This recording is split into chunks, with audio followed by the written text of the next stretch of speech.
Qala mu'alif rahimahullah ta'ala babu ma ja'anna Nabi sallallahu alaihi wasallam qala inni la asma'u buka as-sabi fi salah fa ukhaffif ya fa ukhaffifa. Bab yang datang ni pada menyatakan hadis bahawasanya Nabi sallallahu alaihi wasallam bersabda, "Ya, aku mendengar tangisan budak di dalam sembahyang maka aku ringankan sembahyang." Ya, di orang sembahyang Arab kadang-kadang sembahyang dia buat budak kecil dan untuk ditambatkan kaki. Tali tambah kaki dia, tambah kaki budak. Kadang tengah sembahyang tegang budak tadi. Style orang macam-macam. Jadi tengah sembahyang tu dengar budak melalak. Ya, jadi maknanya akan terganggulah ibu dia. Jadi Nabi oleh kerana itu Nabi pendekkan, ringkaskan. Ini dengar budak melalak lagi suruh panjang ditarik. Dahulu hara orang sembahyang kan. Yang orang dengar satu hal, ya, yang mak dia pula satu hal, jaga anak dia terlalak-lalak kan. Pendekkan je lah bacaan. Tetapi kiranya saudaraku disuruh oleh syarak tu, syarak suruh tu akan imam yang sembahyang meringankan sembahyang. Ya, iza amma ahadukum an-nasfal yukhaffif. Bila kamu dilantik menjadi imam, hendaklah kamu ringkaskan sembahyang, jangan panjang-panjang nak tarik surah. Kecuali makmum yang reda. Kan? Ini tempat tengah bandar, tempat yang orang tengah kerja banyak, orang tengah sibuk. Kita kena tarik surah panjang-panjang, nyanyi ke orang. Tak dapat pula dia minta khidbah tinggal 5 minit lagi. Lagi hara, siap-siap ni muparakah tak. Ya? Kecuali makmum yang mahsur, makmum yang dihasar duduk kampung. Semua makmum tu mana tak ada kerja lah, semua menunggu malaikat maut datang kan. Badan semua dah bau tanah kan. Imam baca lemah panjang-panjang imam tak apa, tu tak kisah lah. Kan dia tak ada kisah, tak ada ke mana lagi dah. Ini tempat orang tengah sibuk, maknanya apa? Ringankan. Tu syarak jaga tu, bukan kita kata wah kita pula ikut dia dah. Ni syarak suruh. Ya. Allah Taala ajar kita gitu. Sayyidina Muaz bin Jabal pernah kena itu. Dia baca surah panjang, orang masuk Islam tempat dia di Yaman. Sampai muparakah kawan. Suatu muparakah ada orang tuduh munafik, padahal dia bukan munafik. Sampai berita kepada Bani Israel, selatan kau dah buat fitnah ya Muaz. Ya 3 kali dah ulang tu. Ya, iza amma ahadukum munasfal yukhaffif. Bila kamu dilantik jadi imam, ringankan bacaan kamu. Ya. Tasbih itu 3 kali lah. Dan tasbih dibawa 11 kali. Waktu baca pula lawas slow. Subhanallah walhamdulillah. Wah, bagus. Makmum bengkok pinggang tinggal belakang. Itu tak mengaji fiqh panggil. Disuruh meringankan semayang, yang ini tiada mendatangkan bacaan yang panjang-panjang dan zikir ya yang banyak kalinya ulang-ulang. Ya, semanakala menjadi imam kerana tiada menjadi makmum, itu kena fitnah keluh kesah. Itu fitnah dia, mana ujian apa sebenarnya dia keluh kesah panjang nak tu imam. Dan masul di adu keceritakan hal dan kehidupannya dan pencariannya dan atau sakitnya dan sebagainya. Dia ni sakit, kita rokoknya panjang, pusing kepala kawan. Kan dia sakit pinggang, kita pula sujud lama-lama, wah sakit kawan. Kan buat sedana. Ada sekali kena Syed Nuruddin Banjari, dia garang dah ni. Jadi tu imam dah tahu kuliah hadir depan ni, dia herit wirid panjang-panjang. Satu kali ustaz dia batal ni, dia baca kuliah tak ada kuliah ni. Apa tu tunggu tak kuliah? Tu imam kau herit panjang kau gitu. Tu imam kau tu imam dondang sayang panggil. Wah baca lagu ni herit panjang, wirid lembat-lembat. Orang ada kuliah kan. Kau ringkaskan dah kan. Tu imam tak apa sihat, kan kata bodoh marah. Ya, ni hadis dari Nabi kan. Tak belajar pun kan. Bila orang ada kan, masalah lepas tu ada kuliah, ada apa, ringkaskan dah. Ini herit tasbih. Siap buat tahlil lagi. Wah. Dah ustaz pun jawab lagi balik tu. Dah tinggal 10 minit dah ngajar apa kan. Kan? Dan Nabi kita sallallahu alaihi wasallam telah meringankan sembahyang kerana takutkan ibu kanak-kanak tu. Ya, kena fitnah, mana kena keluh kesah, duka cita, tangisan anak dan melalak dan sembahyang. Kan? Kita tarik surah panjang, waru-waru dia ni. Kat Rasulullah pun kat je bacaan, pendek terus. Dan sembahyang sebagian hadis yang telah dikeluarkan oleh Imam Tirmizi demikian bunyinya, an Anasin anna Rasulullah sallallahu alaihi wasallam qala wallahi la asma'u buka as-sabi wa ana fi shalah fa ukhaffif ya, fa ukhaffifa makhafata an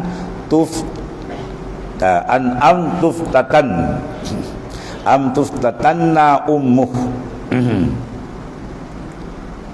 an tuftatanna ummuh. Hasan sahih. Diriwayatkan daripada Sayyidina Anas bin Malik radhiyallahu anhu, khadam bagi Rasulullah SAW. Dia bersabda, demi Allah, Rasulullah bersumpah, aku dengar akan tangisan budak padahal aku dalam sembahyang, kata baginda Islam, maka aku ringankan sembahyang itu, yakni tiada baca surah yang panjang dan membanyakkan ulang-ulang zikir. Tak baca 3 kali je, daripada 3 kali tak 3 kali dah, jangan 11 kali kan. Main surah ni baca dah 11 kali pun. Kerana takutkan bahawa kena fitnah, makna teruji ibu budak tadi yang menangis itu di dalam masa ia menjadi makmum mengikut aku, yakni mengikut Rasulullah SAW, yakni supaya tidak berbimbang hati ibunya duka cita anaknya kerana belas mendengar tangisan jerit-jerit budak. Ni budak lagi terjerit, lagi tarik surah panjang. Ya, pening kepala mak nanti. Dan kata Abu Isa, dan pada bab ini ada riwayat daripada Abi Qatadah dan Abu Sa'id dan Sayyidina Abi Hurairah radhiyallahu anhum ajma'in. Dan kata Abu Isa lagi, mula hadis ini hasan, ya, lagi sahih, mana sahih tidak berhujah dengan, dan telah dikeluarkan oleh Imam Bukhari dan Muslim dalam sahih keduanya, ya.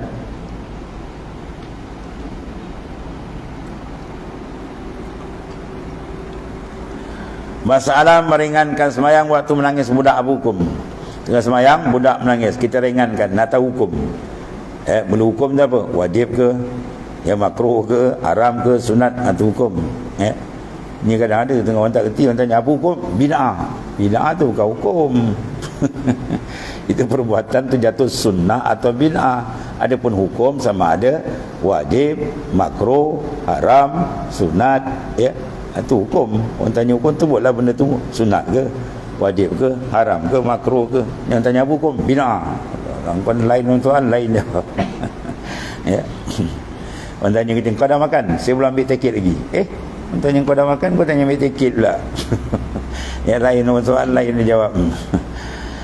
Baik, sekarang kata, ya saudaraku, telah lalu masalah dalam masalah 253 dan 256. Juzuk yang kedua menyebutkan sunat bagi imam tu hukum.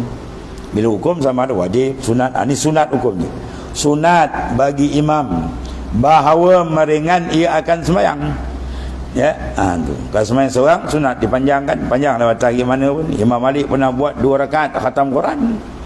Dia sembahyang seorang, sembahyang 2 rakaat. Rakaat pertama 15 juz. Ya, tapi jangan buat dengan jemaah hilang kan. Bisa dalam tak ada orang dah balik. Memperakah ni. Ringankan akan semayangnya, demikian dari suruh syarak tu. Akan demikian itu kerana makmum ada berbagai-bagai sifat. Setengahnya kanak-kanak, tadi macam tadi dia menangis, atau orang tua. Di Mekah tu tunggu saya cerita 2 imam. Dulu semayang di Mekah, masa tunggu saya mengaji di Mekah tu, dia mengajar di Mekah tu. Semayang di Baitullah tu pasir kan ni. Masa tu keliling Baitullah tu pasir. Sekarang mozaik terazu macam makna zaman lama dulu kan. Satu imam tu kalau semayang Jumaat dia tarik imam panjang. Satu imam tu tarik pendek, dia baca inna ataina dia. Suka makmum. Yang baca surah panjang tu sampai jatuh satu kes, mati seorang tu.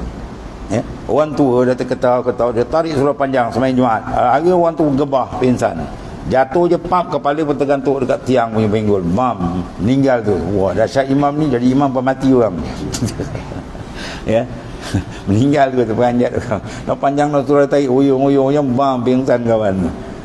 Jadi maknanya tengok dari belakang kita ramai kan, yang tua ada, budak ada, orang sakit, uzur macam-macam.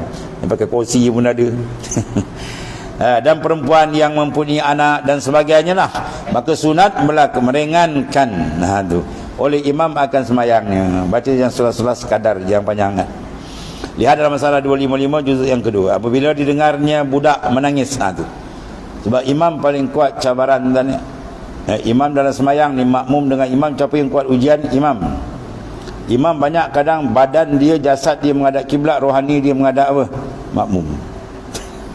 Tanya tu imam, di antara dia apa kes? Nak tarik surah lah tuan-tuan. Aku nak baca surah apa ni? Kan makmum kata aku baca surah pendek pula. Kan makmum kata aku baca surah ni, dia surah lain tak ada. Dah ada perkataan makmum. Ini perangai tu imam. Tanya mana imam. Dia kalau dia imam, dia start kan. Wah, dia nak tarik surah ni, nak bawa lagu Imam Mekah ke Imam Madinah kan. Wah. Itu semua ada dalam kepala imam. Aku tanya tu imam. Kecuali imam yang tamakun qalbi dia dengan Tuhan tu lain. Kalau hati dia menghadap Tuhan tak apa. Syekh Saleh Ja'fari, wali besar, imam di Azhar dulu, di Azhar, Universiti Azhar, wali besar tarekat Ahmadiyah, dan dibangsakan tarekat Ja'fari. Dia jadi imam. Tunggu saya cerita dulu. Jadi imam sembahyang tarawih, rakaat pertama dia baca, lepas Fatihah aja dia baca qul huwallahu ahad, Allahu akbar, rukuk tu. Rakaat kedua Allahus samad, Allahu akbar, ambil kau. Lagi ringkas tuan. Makmum uhara baca cuma. Itu imam baca Fatihah, makmum pun baca belakang. Kadang tak imam dia lawan nafsu dia kan. Tiga apa? Nafsu dia tolak. Wah, engkau imam baca lah panjang-panjang, pun steady baca sedap. Oh, makmum baca kau. Dia ke makmum? Ambil dia potong. Qul huwallah dia bagi ni. Sepatah air ustaz. Macam-macam Aku lihat cara macam-macam. Imam jaga jangan hati dia menghadapkan makhluk, kepada belakang makmum nyanyi dia ni.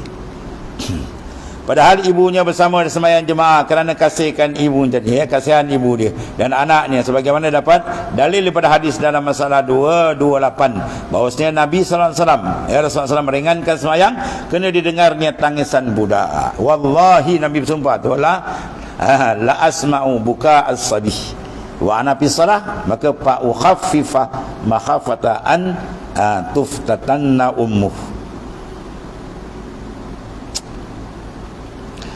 Allah. Maka perangai Rasulullah SAW dan akhlak Nabi SAW ialah pengasihan. Nabi itu bersifat kasihan, belas.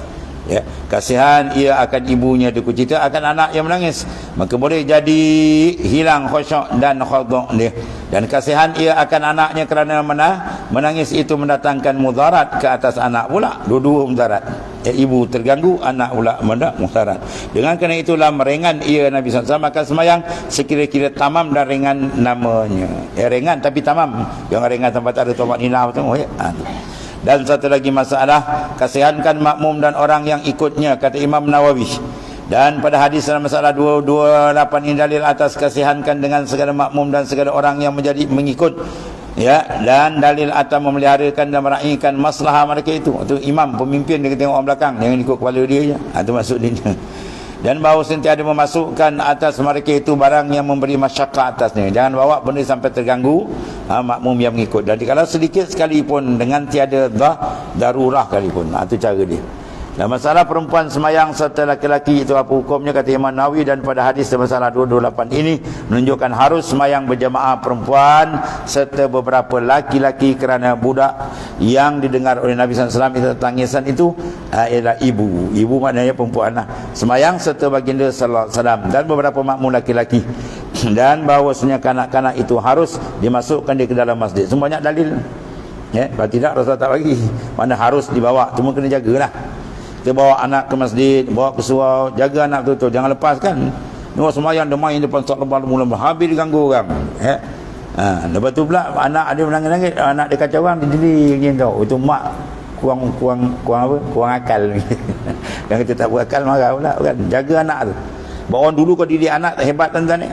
Orang dulu datuk-datuk gitu dulu kan kau didik anak dengan apa tuan? Ekor mata je. Dia jeling je budak dah takut. Itu power orang dulu dia punya apa? Tarbiyah dia berkesan. Dia jeling je sebab apa? Sebab kalau orang datang rumah dia, budak ni kurang ajar berlari-lari angkat jaga. Orang balik je 3 siap punya. Kerana memang kena berbilu belakang. Sekali je lah, lepas tu dia tak berani kan. Ini ada jangan dia mak pun macam kuih dadau lembik kan. Reti beranak, reti jaga anak pun payah juga kan.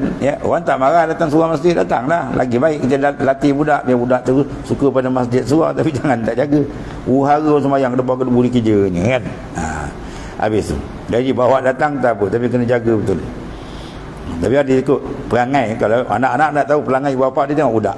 Kalau mak bapak dia lemah lembut je, budak macam tu ke. Ada satu budak kan dia bawa anak dia 4-5 orang. kan, pergi semayang kat surau tu. Dia letak anak dia kat situ, daripada awal sampai balik tak bergerak tuan. Oh bagus dah. Tak bergerak langsung budak tu. Rupa dia mak bapak dia jenis slow, anak pun slow. Mak bapak jenis menginjang, anak pun menginjang. Dia tak jaga bahaya tu. Mengganggu. Tidak dilarang tapi nak dijaga maknanya lah. Terutama kalau budak kecil jaga Kadang-kadang dia tak buat. Dia bukan tahu hukum. Dia pergi keluar masuk surau. Dah dipijak tanah kotor-kotor kan. Najis apa? Bawa masuk surau Allah. Jadi haram tuan-tuan tu. Jaga betul. Jangan bagi sampai dia main-main keluar masuk tanpa pakai alas kaki habislah tu. Dan bahawasanya kanak-kanak itu harus dimasuk ke dalam masjid, tidak menjadi tegahan, tapi kena jaga. Dan jika yang lebih aulanya membersihkan masjid itu daripada barang yang tiada diamankan daripadanya, ialah hadas sekalipun maknanya semua nak dijaga. Itu tanggungjawab bersamalah. Kemudian babu majaa la tuqbalu salat al-mar'atu illa bihimarin. Wallahu a'lam. Sadaqa Rasulullah sallallahu alaihi wasallam. Bismillahirrahmanirrahim. Alhamdulillah. Sayyidina wa maulana Muhammadin ala alihi wa sahbihi. Wa inna khaira kullahu bil anta. Alhamdulillah. Subhanakallahumma wa bihamdika.